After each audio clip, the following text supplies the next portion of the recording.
I'm happy to hear you, to see you, to be with you. We're going to talk in this video about the rules and expectations for my in-person class. And it's important that you know these rules before coming to class.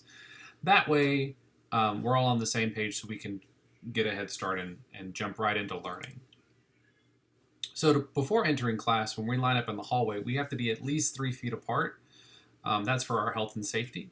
We're going to wait until you're asked to enter. That makes sure that the room is cleared and that there's nobody trying to come out while you're trying to come in. We're going to greet each other nicely and calmly, so no like over-exaggerated greetings, what's up, or anything like that. Just nice and, hey, good morning, how are you, good afternoon, good to see you.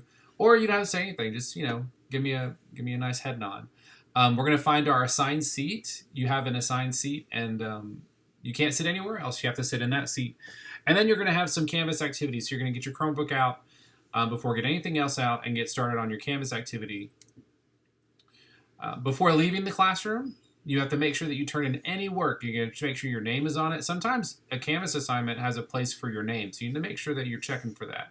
If you're doing a paper assignment in class, you have to make sure that you check for your name and the period to make sure that it doesn't get lost in somebody else's stack. If you borrowed any materials, we're going to make sure that we replace those so that other students later on in the day can use them after they've been sanitized. We're going to check to make sure that we have all of our belongings. You don't want to leave your mask or your instrument or your book or your pencil pouch that you need next period.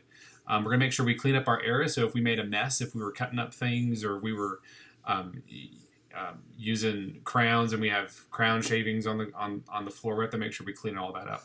And then the last thing we want to make sure we do before leaving the class in any situation is that we wait to be dismissed by the teacher, because the teacher is going to decide when we need to leave, when it's safe to leave, when it's appropriate for us to leave. So if you have a specific need in class that you need to be taken care of, whether it be anything, there's a procedure for that. All right. So if you have a question, you just simply raise your hand like you normally would with all 5 fingers sprawled out. So I know that, hey, this kid has a question and I can get to you. I very clearly see it. If you have an answer to a question that's been asked, you can raise your hand and up like a fist, fully extended up like a fist so that you can answer that question for another student or a question that I had for the class.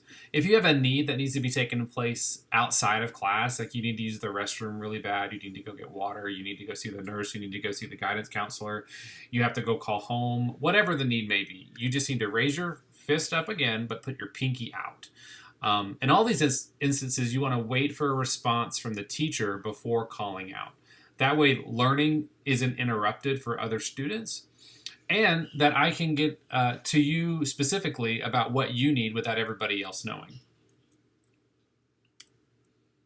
All right, we have some different learning spaces inside my classroom. There's the storage room, and that's going to be for only students with very large instruments.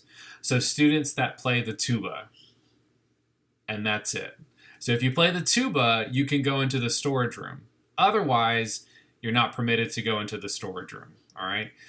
That's the instrument that's biggest in the band and the orchestra, and you can't really carry that from class to class. So you're allowed to come into that space and store it. The library, I have my own music library, and that's for storing class copies of music and books and resources for you. That's just for me or for a student designated as the class librarian. The percussion closet is for storing percussion equipment. And that's only for percussionists that need to go in there for a specific reason. So if you don't play percussion, you don't get to go into the percussion closet. Unless I ask you to help me out and go in there and get something. But otherwise, you don't need to go in there. The practice room, there's a practice room in the back of the room for individual practice and for testing. So if you need to do some individual practicing, and I say, yeah, Johnny, you can go over there and you can do some individual practice.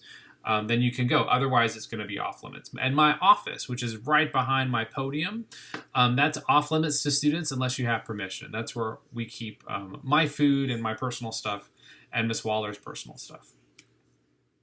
We have a 10-minute rule, so all hallways have to be clear during the first 10 and the last 10 minutes of class, which means nobody can be in the hallway.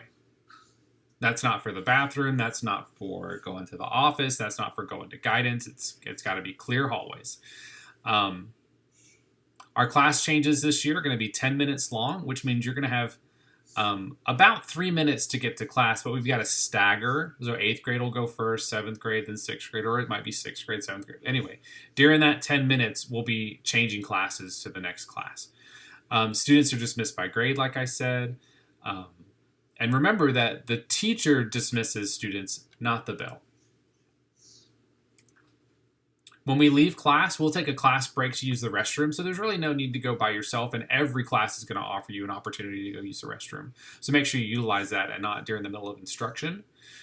When you visit the office to make a phone call, or if you're going to see the school nurse, you have to have a pass signed by the teacher, okay?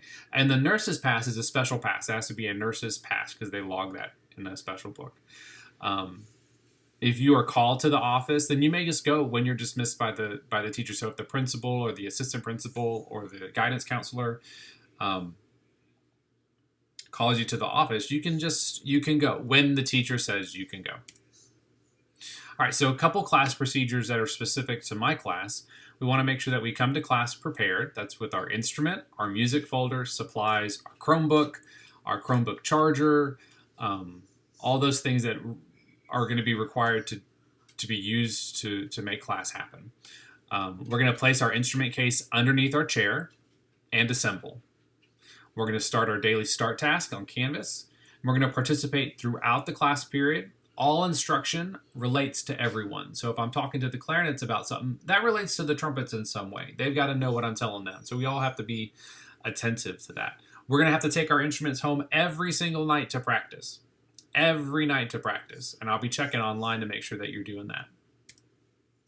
Expectations. We will remain quiet and focused in class. That's like a volume level 0 or 1. We will always be prepared to learn. We will be respectful of the classroom and to each other, which means we'll use respectful language to each other, and we'll respect each other's personal space. And we will be an enthusiastic music learner, which means we're going to be excited about what we're doing. Otherwise, what's the point? All right, we have 3 things that we say at Midland Middle School. We will be safe, we will be kind, and we will be engaged. So being safe in my classroom means that within our building, it's paramount to a quality learning experience. We will be safe in the band room when we are acknowledging and respecting others' personal space and property, which means that our instruments are very expensive, and if they were to break, it's going to cost actual money to replace or to repair, and we don't want to be responsible for that. So if we're respectful of each other's space and personal property, we won't have to take that. We'll be kind. Being kind is a skill that we must develop to be an effective member and members of society. We will be kind in the band room when we use proper manners and kind words when speaking to others in the classroom. Kind manners might look like, I'm sorry, excuse me, pardon me, may I please? Things like that, without any sarcasm in the tone. We're engaged. Staying focused and on task in the classroom will lead you to understand the content better. If you're not focused, how are you going to understand what's going on? We will be engaged in the band room when we are prepared for class and offer substance to the class atmosphere. So daily materials that you need for class include your Chromebook and your charger, your instrument with accessories. So if you play the trumpet, bring your trumpet to school, but also make sure that you have your mouthpiece, because without your mouthpiece, you can't really play the trumpet. For my clarinet, saxophone, bassoon, and oboe players, if you don't have your reeds, how are you supposed to play your instrument? If you play a string instrument and you don't have your bow, then you can't very well play with your bow. If you don't have rosin, you can't play with your bow. So you have to make sure you have all these things, and we can't share in between students, so you have to make sure that you have your own. So what other things about in-person class do you think that we should follow? What other guidelines do you think that we should have to make sure that class runs smoothly and safely and respectfully for all members? Make sure that you answer the discussion question. Thanks.